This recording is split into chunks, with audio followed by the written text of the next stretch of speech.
Practical problem 3 page number 203 of death of partner. Death of partner में क्या ध्यान देना है कि हमको पूरा सम बनाना है या सिर्फ डिजीज पार्टनर कैपिटल अकाउंट बनाना है। तो ये सम में हमको क्या प्रिपेयर करने को बोला है, prepare revaluation account and Keshav's capital and goodwill and deceased partner share of profit will be the part of working note. ठीक है, तो रिवैल्यूएशन अकाउंट प्रिपेयर किया हुआ है, कैशर्स कैपिटल और ये दोनों वर्किंग नोट ड्रॉ किए। General reserve, bye general reserve सिर्फ कैशर्स कैपिटल है तो उसके हिस्से का जनरल रिजर्व यहाँ पे लिखना है। Creditors unpaid rent ignore it, capital account only Keshav's का by balance brought down will write it down. Asset side सब इग्नोर कर दो। Keshav died on 31st July and the following adjustment were agreed by as per partnership deed. Creditors have increased by 10,000. Creditors यानी liability बढ़ती है तो हमारे लिए loss है। तो कहां पे लिखोगे आप, रिवैल्यूएशन के डेबिट में। हम बैलेंस शीट नहीं बना रहे तो सेकेंड इफेक्ट को इग्नोर करो। Goodwill is to be calculated at 2 years purchase of average profit of past 5 years। हमको यहाँ पे कैलकुलेशन ऑफ गुडविल के लिए ये इंफॉर्मेशन यूज करनी है। नीचे आपको एडजस्टमेंट नंबर 3 में 5 साल का प्रॉफिट दिया हुआ है। टोटल प्रॉफिट 2,50,000, इसमें 1 साल में लॉस है तो वो आप माइनस करोगे, उसको इग्नोर नहीं करना है। तो उसका टोटल आएगा 2,50,000। लॉस को इग्नोर मत करना, उसको आप क्या करोगे, उसको जो 4 साल का प्रॉफिट है और 1 साल का लॉस को माइनस करके you will get 2,50,000। Step number 2 average profit, again you will divide by 5 क्योंकि 5 साल का हमने प्रॉफिट या लॉस यूज किया है।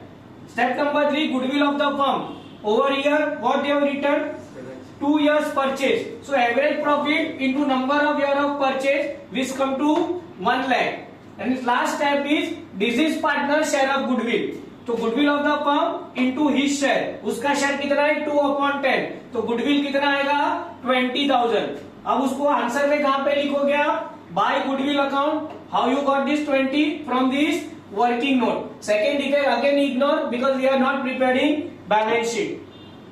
Loose tools and live stock valued at 80 and 1,20,000, दोनों एसेट की वैल्यू इंक्रीज हुई है तो हमारे लिए प्रॉफिट है, दोनों यहाँ पे लिखा हुआ है। RDD maintain at 10,000 reducing the value of debtors, so revaluation के डेबिट साइड में लिखा है। Commission of 2,000 per month was payable to Keshav, by commission account 2,000 per month into 4, वो 31 जुलाई को मरा है तो अप्रैल मई जून और जुलाई 4th मंथ भी आएगा। 31 जुलाई यानी जुलाई के एंड में, तो जुलाई आपको काउंट करना है। तो 2,000 per month into 4 8,000 was payable to Keshav. Profit for 18-19 was estimated at 45,000 and Keshav's share up to the date of his death was given to him. It is over here in this working note. This is partner share of profit. हमको total profit कितना लेना है 45,000। फिर आप क्या करोगे, उसके हिस्से का प्रॉफिट कितना है 45,000 इंटू 2/10 विच इज 9,000। अब वो जब तक जिंदा था तब तक का उसको प्रॉफिट देना है, तो 9,000 इंटू 4/12 करेक्ट है, विच विल गेट 3,000। तो जब तक वो जिंदा था करंट ईयर में तब तक का उसके हिस्से का profit is 3,000 over here, so by P&L suspense 3,000। So all the adjustment been done. Now first will close revaluation account जिसमें आपको प्रॉफिट आएगा 30,000, बट हमको किसका लेना है, सिर्फ केशव का पोर्शन लेना है which is 6,000। So by revaluation account 6,000 which is profit. And now will close this Keshav's capital, तो उसके एग्जीक्यूटर्स लोन में कितना जाएगा 92,000 करेक्ट।